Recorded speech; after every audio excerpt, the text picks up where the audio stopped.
Students, पिछले lectures में अपन ने एमिनो एसिड्स की जो भी रिएक्शंस थी वो कर ली थी कि किस तरीके से एमिनो एसिड्स का सिंथेसिस किया जा सकता है, किन किन मेथड्स के द्वारा सिंथेसाइज किया जा सकता है ना। आज अपन स्टार्ट करेंगे पहले तो कुछ वर्ड्स हैं जिनको जानना अपने लिए बहुत जरूरी है, फिर बाद में अपन देखेंगे कि इनकी रिएक्शंस कैसे करवाई जा सकती है, कि किस तरीके से इनसे और क्या बनाया जा सकता है, इनका रिडक्शन करवा सकते हैं, इनकी किसी भी एसिड्स की प्रेजेंस में रिएक्शन करवाएंगे तो क्या होगा, है ना। जैसे अपन कार्बोक्सिलिक एसिड्स के अंदर नॉर्मली क्या करते थे, किसी एसिड के साथ रिएक्शन करवाते या उसका ऑक्सीडेशन करवाते थे या उसका रिडक्शन करवाते थे, और या किसी भी रिएजेंट्स की प्रेजेंट में उसकी रिएक्शंस करवाते थे, है ना। तो अपने को अलग अलग कंपोनेंट्स प्राप्त होते थे, अलग अलग स्पीसीज प्राप्त होती थी। आज अपन वही पढ़ेंगे, एमिनो एसिड्स की भी रिएक्शन देखेंगे, साथ में ये देखेंगे कि कुछ वर्ड है जैसे आपके ज्वेटर आयन क्या होता है ना, साथ में एक है समविभव बिंदु क्या है, इसे भी जानना जरूरी है, क्योंकि ये आपका क्या है, एमिनो एसिड्स की पहचान होती है, इन्हें किस तरीके से इनके पॉइंट्स आते हैं, इनकी अपन आइडेंटिफाई कर सकते हैं, है ना। ये एमिनो एसिड्स को एसिड बेस और उदासीन को डिफाइन किया जा सकता है इससे, है ना। फर्स्ट है अपना ज्वेटर आयन क्या होता है, पहले ज्वेटर आयन या एम्फोलेटिक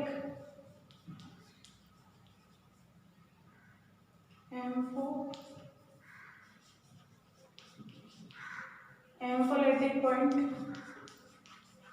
एम्फोलेटिक आयन हो गया, और यह हो गया द्विध्रुव आयन यानी डाइपोलर आयन। द्विध्रुव आयन ये क्या होता है, देखो कुछ नहीं होता, आपको अमोनिया का फॉर्मूला याद है, क्या होता है, RCH NH2 और COOH है। अगर इसमें से क्या किया जा सकता है, मान लो अपने पास क्या है, इसमें ऐसे खोल दूं, COOH है और यहाँ क्या है, H और ये लॉन पेयर प्रेजेंट है। अगर ये बॉन्ड यहाँ आ जाए तो ये क्या होगा, प्रोटोनेटेड हो जाएगा, यानी कि H+ रिलीज हो जाएगा यहाँ से। अगर ये H+ यहाँ से रिलीज होगी, यहाँ माइनस चार्ज आ जाता है और ये H+ है, तो ये कहाँ पे अटैक करेगा, किसके पास ज्यादा लॉन पेयर, किसके पास ज्यादा इलेक्ट्रॉन्स है, इस नाइट्रोजन के पास, तो ये यहाँ आके अटैक करेगा। तो क्या कौन सी स्पीसीज बनेगी आपके, मान लो मैं इधर बना रही हूँ या नीचे बना देती हूँ, CHRNH3 प्लस चार्ज आ जाएगा इस पे, जब इसके ऊपर नाइट्रोजन के पास आएगा तो इसको प्लस चार्ज आएगा, और जबकि आपके COO माइनस हो जाएगा, यही होगा। इसे ही ज्वेटर आयन कहा जाता है, इसे ही डाइपोल आयन कहा जाता है, या एम्फोलाइटिक आयन भी कहते हैं। एम्फोलाइटिक आयन क्योंकि इसमें प्लस चार्ज भी है और माइनस चार्ज भी है, इसीलिए इसे एम्फोलाइटिक आयन कहा गया है, और इसे ही अपन ज्वेटर आयन की तरह भी देखते हैं। अब आपके ये काम कहाँ आने वाला, जब आप पेप्टाइड बनाओगे, यानी कि जब एमिनो एसिड से प्रोटीन में कन्वर्ट करोगे, एमिनो एसिड को प्रोटीन में कन्वर्ट करोगे, तब वहाँ आपके ये काम आने वाला है ना। तो ये होता है आपका ज्वेटर आयन,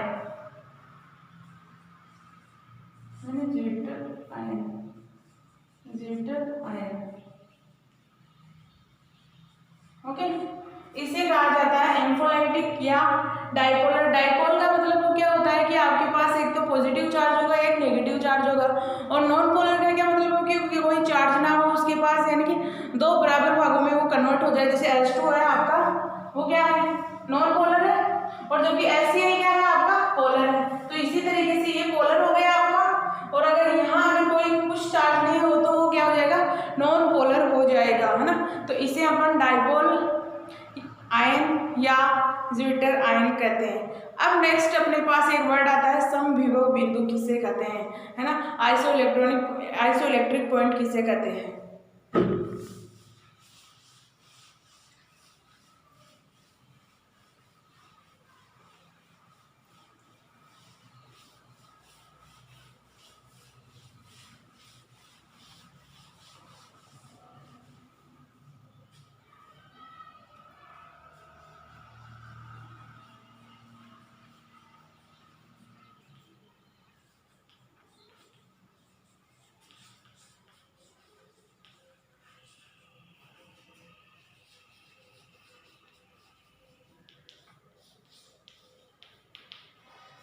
देखो ये होता क्या है, ये देखो पहली बात तो ये कंडीशन कहाँ अप्लाई होगी, जहाँ पीएच होगी, यानी कि अपन पीएच को भी साथ में लेके चलते हैं कि किसकी पीएच होती है, या एक बोल सकते हैं कि एक निश्चित पीएच के ऊपर ये वर्क करेगा आपका। अगर कोई पीएच है, मान लो आपके पास 5 पीएच पर है, 5 पीएच पर कोई एमिनो एसिड है आपका,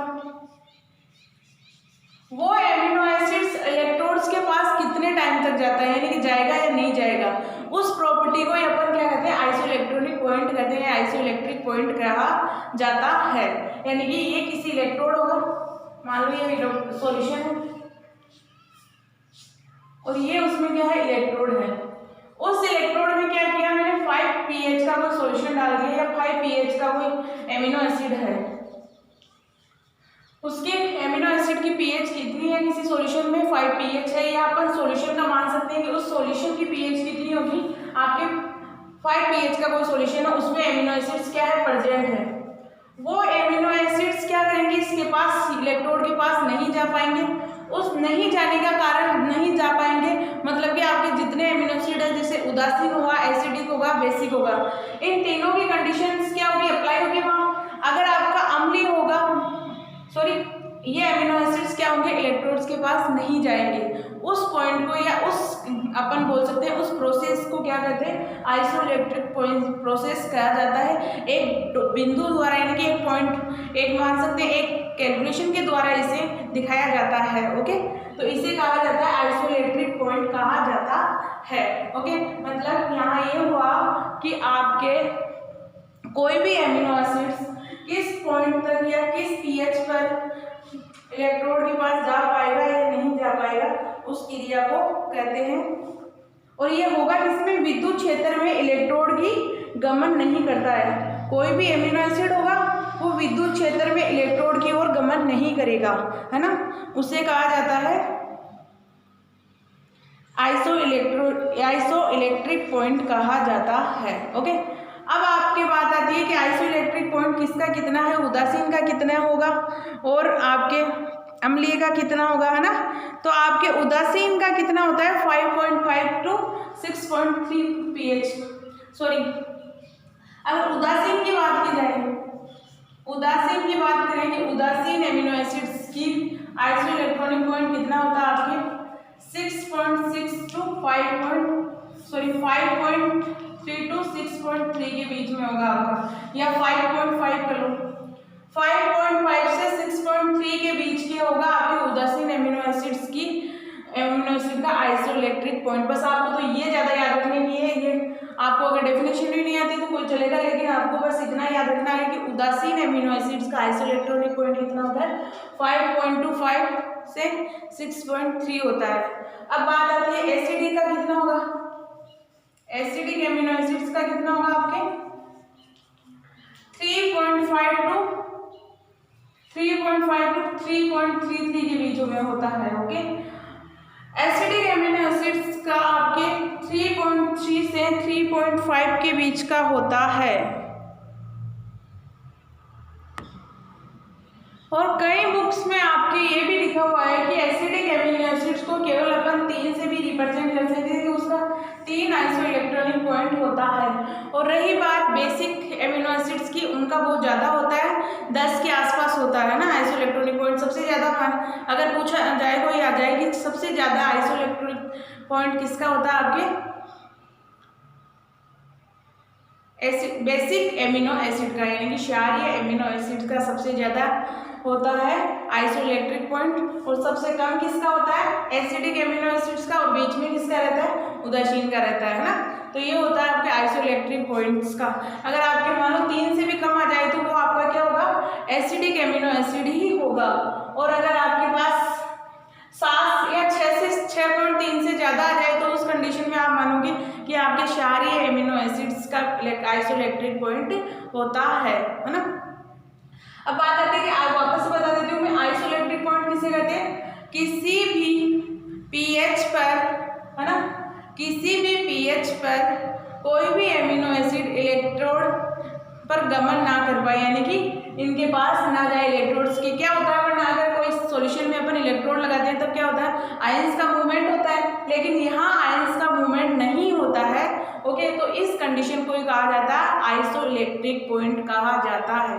हो गई ये कंप्लीट आपके ज्विटर आयन और आपके आता है आइसोइलेक्ट्रिक पॉइंट। एग्जाम में ज़्यादा पूछे जाते हैं, ये इनकी ब्रीफ स्टोरी पूछी जाएगी है क्या ये, है ना। आपको शॉर्ट में टिप्पणी लिखने के लिए बोल देंगे कि आइसोइलेक्ट्रिक पॉइंट किसे कहते हैं और किन किन की कितनी होती है, तो आपको बताना होगा क्या होता है और इनकी पीएच या सॉरी आपका इनको आइसोइलेक्ट्रिक पॉइंट बताना होगा। और पूछेगा ज्विटर आयन क्या होता है, तो ज्विटर आयन को बनाना पड़ेगा आपको किस तरीके से इसका निर्माण होता है।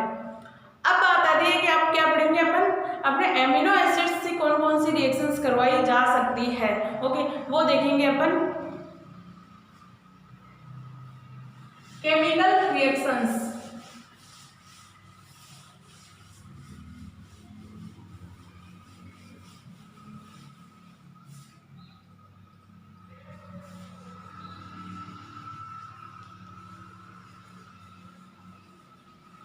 केमिकल रिएक्शंस देखेंगे। क्या होता है केमिकल रिएक्शंस, मतलब कि अपन किस एमिनो एसिड्स को एसिड की प्रजेंस में अगर रिएक्शन हो तो क्या बनाया जा सकता। जैसे आपके क्या है CHN या मैं यहाँ NH2 लिख देती हूँ, ये क्या आपका एमिनो एसिड है। अगर इसके HCl से रिएक्शन करवाई जाए तो क्या बनेगा, ये सॉल्ट बनेगा, है ना। क्या बना सकते हैं, देखो यहाँ से हटेगा कुछ नहीं, आपको केवल इसमें एडिशन ही होगा इस रिएक्शन के अंदर। आपको सॉल्ट बनाना है तो सॉल्ट के अंदर एडिशन ही होने वाला है एमिनो एसिड में। ओके, तो अपने को कुछ हटाना नहीं है, कुछ भी कोई सा भी ग्रुप का सब्स्टिट्यूशन नहीं करवाना है, एडिशन ही करवाना है। तो किस तरीके से अपन रिप्रेजेंट करेंगे, CH2 NH3+ और ये बन जाएगा आपका COOH और ये अपन इस तरीके से रिप्रेजेंट कर सकते हैं कि Cl है। अगर इसको रिएक्शंस के रूप में करवाया जाए, है ना, कि यहाँ से अगर मैं क्या करूँ, यहाँ अगर आप H2 रिमूव कर देते हो तो वो आपका गलत हो जाएगा, क्योंकि ये क्या है स्टेबल होगा कंपाउंड, यहाँ से नहीं हटेगा तो केवल यहाँ आपका क्या बनेगा, सॉल्ट ही बनेगा। अब बात आती है कि इसकी रिएक्शंस और किससे करवाई जा सकते हैं, जैसे एसिटिक एनहाइड्राइड से करवाएं, बेंजोइल क्लोराइड से करवाएं तो क्या बनेगा, एसिटिक बेंजोइल एसिटिक क्लोराइड से करवा दें, है ना। तो इनकी रिएक्शंस अपन करवा के देखेंगे क्या बन रहा है अपने पास।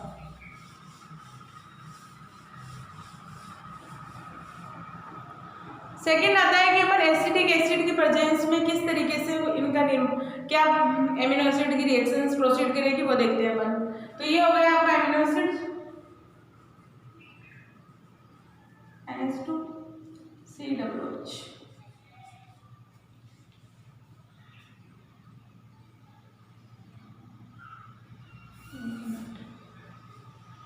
CH2COOH को एसिटिक एसिड की प्रेजेंस में रिएक्शन करवानी है अपने को।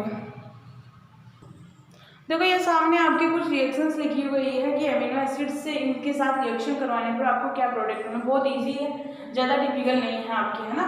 तो इनसे अपन क्या क्या बना सकते हैं। तो फर्स्ट रिएक्शन है CH3COCl के साथ क्या बनेगा, आपके कौन सा कंपाउंड बनेगा, तो ये आपके अटैक क्या करेगा NH2, यहाँ से क्या होगा HCl तो रिमूव हो जाएगा और ये क्या हो जाएगा आपके, जैसे आपके हैं इसे मैं खोल के देखूँ CH और ये आपका N है, उस पर क्या हो जाएगा NH तो रहेगा, H2 रिमूव हो जाएगा तो ये क्या हो जाएगा आपका कौन सा ग्रुप जुड़ जाएगा, ये COCH3 ग्रुप ऐड हो जाएगा। ओके, और साथ में क्या बच गया आपके COOH, ये बन जाएगा आपकी, है ना। फर्स्ट रिएक्शन के अंदर अगर अमोनिया की रिएक्शन CH3COCl के साथ करवाई जाए, यानी कि इसका एसिटिलीकरण करवाया जाए, है ना, तो एसिटिलीकरण में क्या होगा आपके HCl को जो बाहर से निकल जाएगा और नाइट्रोजन के पास जो H है वो रिमूव हो रहा है यहाँ, है ना, तो वहाँ पर अपने पास ये ग्रुप बन जाएगा। अब इसी तरीके से अगर C6H5COCl की रिएक्शन करवाई जाए तो क्या होगा अपने पास, यहाँ अगर CH3 है तो यहाँ क्या आ जाएगा आपका C6H6 आ जाएगा। ओके, तो ये रिएक्शन आपकी हो जाएगी C6H5 सॉरी, तो ये होते बन जाएगा अपने पास, है ना। और अगर अपन HNO2 के साथ करवाएं, इसी की रिएक्शन HNO2 के साथ करवाएं तो क्या होगा आपका, यहाँ से क्या क्या रिमूव हो सकता है पहले तो वो देख लो, H2 रिमूव हो सकता है, N2 रिमूव हो सकता है ना। तो अब बचेगा क्या अपने पास COOH प्लस N2, और देखो मैं सही से लिख देती हूँ, क्या होगा यहाँ CH है, H है, और यहाँ से क्या होगा N2 रिमूव हो गया, तो यहाँ क्या और H2 भी रिमूव हो गया, बचा क्या AOH, OH, ये आपका COOH। ओके, तो ये बन जाएगा आपके पास, प्लस अपन लिख सकते हैं तो N2 प्लस H2 रिमूव हो जाएगा। ओके, तो ये प्रोडक्ट अपना बनेगा। नेक्स्ट अपना NaCl के साथ, वही NaCl के साथ क्या होगा आपका N2 रिमूव हो जाएगा, H2 रिमूव हो जाएगा, और बचेगा क्या आपके Cl ऐड हो जाएगा, तो H C मिटा देती हूँ ये मैं वापस से, यहाँ Cl और ये COOH, N2 रिमूव हो गया और वही H2 भी रिमूव हो गया। ओके, मतलब कि आपके अमोनिया जो NH2 ग्रुप था उसी पे ये अटैक हो रहा है, उसी पे रिएक्शन हो रही है। अब बात आती है SCHO के साथ क्या हो जाएगा आपका ऐड हो जाएगा, यानी कि आपके क्या बन जाएगा यहाँ से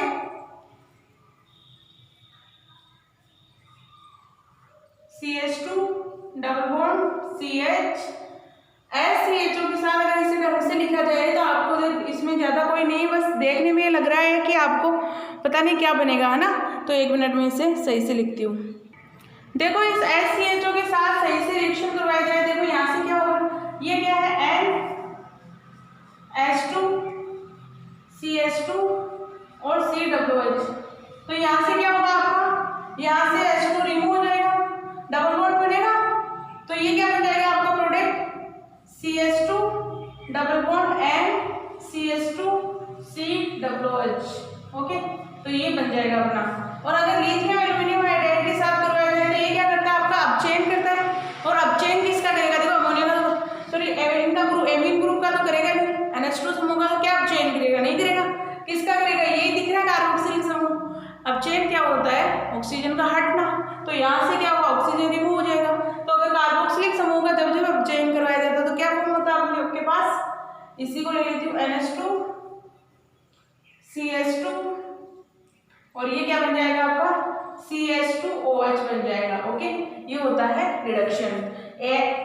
लिथियम एल्यूमिनियम हाइड्राइड की प्रेजेंस के अंदर क्या होगा, रिडक्शन होगा, किसका होगा, कार्बोक्सिलिक समूह का होगा। कार्बोक्सिलिक समूह किसमें कन्वर्ट हो जाएगा, CH2OH। ओके, या अगर यहाँ अगर मैं क्या ले सकती हूँ, और NaL, लिथियम एल्यूमिनियम हाइड्राइड तो है अपना, और ये क्या करता है H+ रिलीज करता है, H+ रिलीज करता है तो क्या बनता है अपने पास NH2 CH2OH में कन्वर्ट हो जाएगा। अब अपन देखते हैं कि BaOH इसके अंदर क्या बनता है अपने, है ना, तो ये क्या करेगा यहाँ से, और साथ में क्या कर रहे हैं अपन, इसे हीट भी कर रहे हैं। देखो इस रिएक्शंस में आपकी 2 कंडीशन है, अगर अपन डायरेक्ट हीट ही कर लें, BaOH होल ट्वाइस ना रखें, है ना, तो क्या होगा अपने क्या बन जाएगा यहाँ से, अगर इसे अपन एमिनो एसिड को गर्म करते हैं तो क्या होता है, इसका ड्राइविंग फोर्स क्या होता है कि जो पहले जो गैसेस है वो बाहर निकलेगी, और इसमें गैसेस आपको क्या दिख रही है, CO2 ही दिख रहा है, यानी कि यहाँ से अगर इसे डायरेक्ट गर्म ही किया जाए, मान लो इसे गर्म करते हैं तो क्या हो जाएगा अपने पास NH2 CH3 बन जाएगा, यानी कि प्राइमरी एमीन्स का निर्माण हो जाएगा, आपके प्राइमरी एमीन का निर्माण हो गया। और अगर अपने पास BaOH होल ट्वाइस की प्रेजेंस में इसे गर्म कर रहे हैं तो वही प्राइमरी एमीन का निर्माण होगा, NH2 CH3, ये तो बनेगा क्या बनेगा इसमें BaCO3 प्लस H2 का निर्माण हो जाएगा। ओके, तो ये होता है आपके BaOH होल ट्वाइस के प्रेजेंस में रिएक्शन प्राइमरी एमीन का निर्माण होता है। ये हो गए आपके रिएक्शंस। अब कुछ रिएक्शंस और बाकी वो भी कर लेते हैं अपन।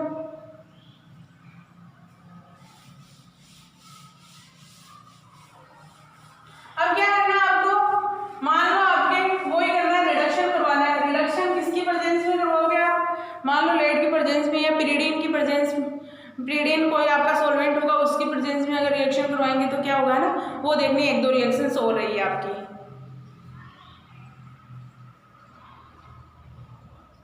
देखो आपके ये रिएक्शन से बहुत मस्त रिएक्शन सही है ना, या ये रिएक्शन अपन बोल सकते हैं कि आपके जब भी आप कॉम्प्लेक्स फॉर्मेशन करोगे वो रिएक्शंस आपकी, है ना।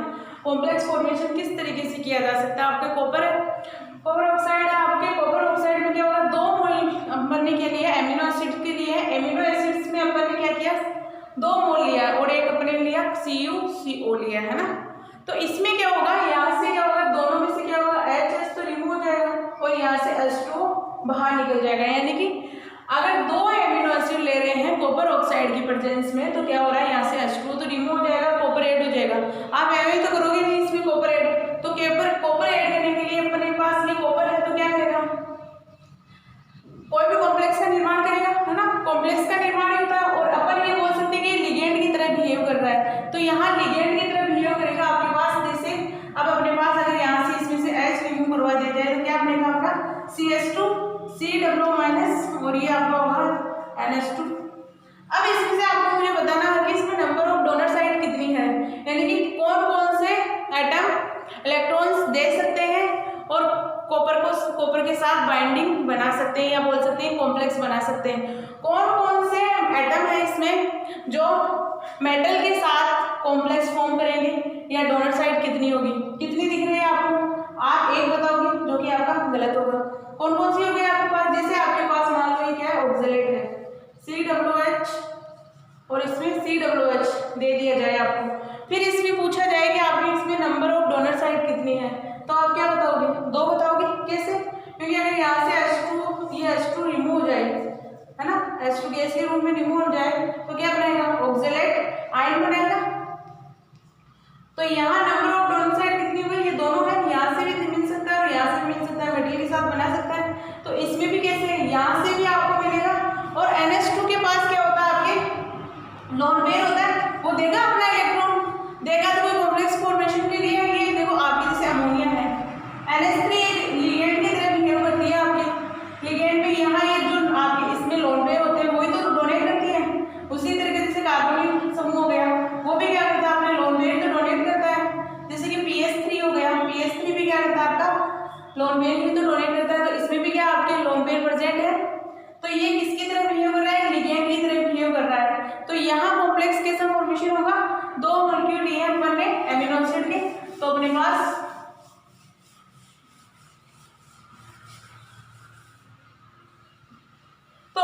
क्या होगा, कॉपर तो अपने पास +2 के अंदर निकल गया बाहर, तो इसमें कॉपर, अब एक तरफ तो मैंने क्या किया यहाँ से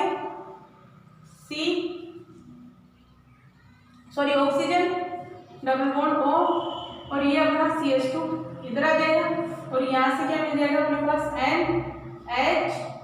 NH और ये जुड़ गया आपके पास, बना लिया। इसी तरीके से आपको बनाना होगा और इसमें भी क्या होगा, इसमें भी सेम होगा। अगर मैंने इसमें कर दिया यहाँ एक दूसरा एटम, ये एक एटम है एमिनो एसिड का, दूसरा एटम फिर से ले रही हूँ मैं C+O CH2 और इससे जुड़ रहा था अपना NH2 और NH2 के पास थे लोन पेयर से ये बना लिया इसमें कॉम्प्लेक्स। तो ये हो गया आपका कोऑर्डिनेशन कॉम्प्लेक्स, यानी कि एमिनो एसिड्स भी क्या करते हैं, कॉम्प्लेक्स का निर्माण करते हैं। अब क्या बात आती है कि ये तो हो गया आपने रिएक्शंस की, ये एक तरीके से रिएक्शन ही स्टेबल रिएक्शन है क्योंकि कॉम्प्लेक्स फॉर्म हो रहा है जब किसी में, और साथ में ये क्या बन रहा है, किलेट ही तो बन रहा है। आपके किलेट किसे कहते हैं, अगर कोई बहुतंतुक लिगेंड किसी मेटल के साथ जुड़कर किसी रिंग का निर्माण कर लेते हैं, है ना, किसी साइक्लिक कंपाउंड का निर्माण कर लेते हैं, वो क्या होती है, स्टेबल होती है। अन्य लिगेंडों की तुलना में सबसे ज़्यादा स्टेबल किलेट ही होते हैं आपके, तो ये स्टेबल कंपाउंड का फॉर्मेशन हो जाता है ना। तो ये हो गए अपने इंपॉर्टेंट रिएक्शंस। अब बात आती है अपने टेम्परेचर के प्रेजेंस में कैसे रिएक्शंस होगी, है ना। जैसे अपन ने आज तक क्या क्या पढ़ा कि अल्फा अमीनो एसिड्स देख लिया अपन ने, बीटा गामा, इस तरीके से अपन ने पढ़ा था। तो उनकी रिएक्शंस किस तरीके से प्रोसीड करेगी वो देखते हैं अपन।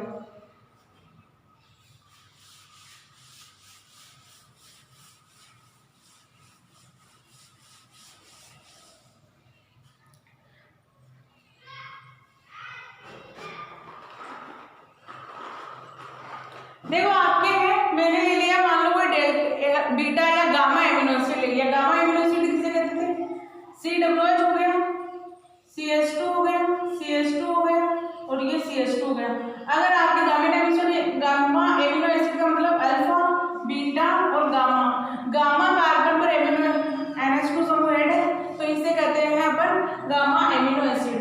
तो इसमें क्या होगा, यहाँ से क्या होगा,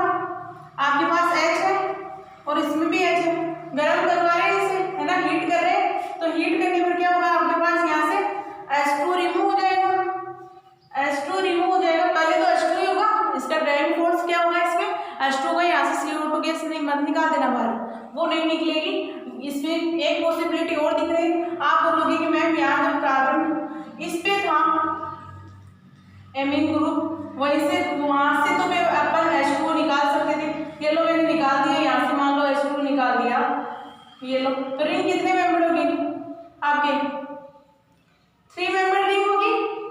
3 मेंबर रिंग होगी तो वो क्या होती है, अनस्टेबल होती है सबसे ज्यादा, है ना। 3 या 4 मेंबर रिंग होगी वो आपके अनस्टेबल रिंग होगी, जो कि आपका पॉसिबल नहीं है। तो यहाँ से क्या होगा, H2 रिमूव हो जाएगा, तो क्या बन जाएगा अपने पास CH2 OH CO माइनस में होगा, यहाँ से सॉरी प्लस में निकलेगा क्योंकि ये OH लेके जा रहा है। और यहाँ से क्या होगा N प्लस में, यहाँ माइनस आ जाएगा आपके, और यहाँ से बॉन्ड बना लेंगे। ओके, तो ये इससे कहा जाता है लेक्टम भी कहा जाता है, लेक्टोम। जैसे लेक्टम बना रहे थे कार्बोक्सिलिक एसिड में, इसी तरीके से इसमें भी बनाया जाता है। अगर इसे मैं सही से लिखूं तो किस तरीके से लिख सकती हूँ, CONH CH2 और CH2, ये लो मैंने इसे सही से लिख दिया। ओके, तो इस तरीके से अपन इसे लिख सकते हैं। एक मिनट, यहाँ ये लो मैंने इसे PA से लिख दिया। अब सही है, समझ गए। तो यही बनेगा अपना, तो ये हो गया लेक्टम कहा जाता है इसे, है ना। तो ये कौन सा है, गामा है, तो इसे गामा लेक्टोन कह दो, लेक्टम। और अगर मैं डेल्टा एमिनो एसिड ले लूं, यानी कि यहाँ अगर CH2 होगा तो और बन जाएगी रिंग। तो इसी तरीके से आपको रिंग फॉर्मेशन करवानी है ये अपने। और एक रिएक्शन आपके आती है, अगर 2 एमिनो एसिड ले लें अपन,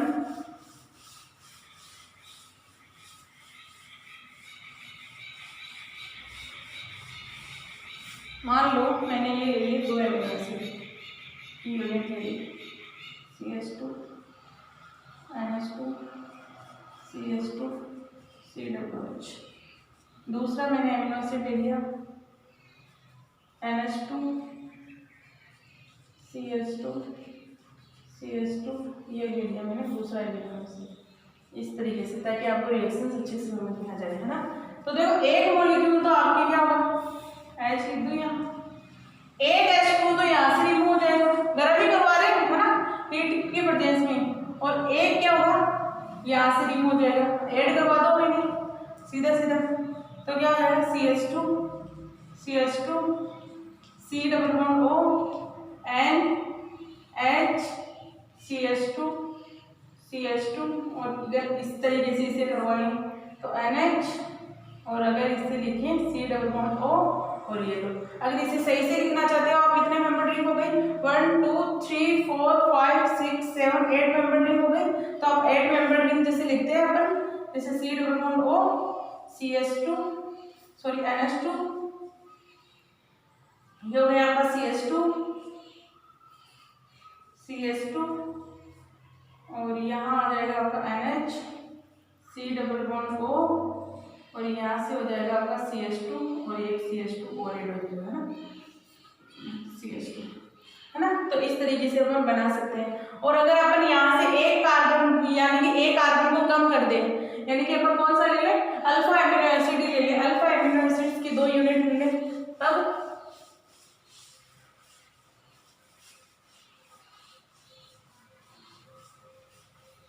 अगर अपन 2 एमिनो एसिड्स की यूनिट ले लें अल्फा की, ये हो गया CH2, ये हो गया NH2 और ये हो गया COOH, यही अपना एमिनो एसिड। दूसरी यूनिट ले रही हूँ मैं यहाँ से H2N CH2 C, यहाँ से मैं सही से लिख दूँ OH। ओके, ये है क्या होगा, यहाँ से फिर से H2 रिमूव हो जाएगा यहाँ से, और यहाँ से हो जाएगा एक H, तो बनेगा क्या अपने पास CH2 C double bond O NH, और ये हो गया CH2 और ये हो गया C डबल बॉन्ड O, और ये हो गया आपका NH फिर से, और ये बन गया ये रिंग सबसे स्टेबल हो गई, आपकी स्टेबल रिंग बन गई, प्रोडक्ट में कन्वर्ट हो गई। ये अपनी एमिनो एसिड्स की जितनी भी रिएक्शंस थी वो कंप्लीट हो चुकी है आपकी। अब अपन नेक्स्ट देखेंगे इनकी कुछ प्रॉपर्टीज़, है ना, या किसी भी इनमें पेप्टाइड बॉन्ड किस तरीके से बनता है, कौन सा कैसे फॉर्म होता है वो देखेंगे, है ना। तो ये अपनी रिएक्शंस कंप्लीट है, आज के लिए काफ़ी है इतना ही। नेक्स्ट लेक्चर में देखेंगे कि इनके पेप्टाइड्स का निर्माण कैसे किया जा सकता है, या अपन प्रोटीन पढ़ेंगे डायरेक्ट, है ना। तो अपना एमिनो एसिड कंप्लीट हो चुका है।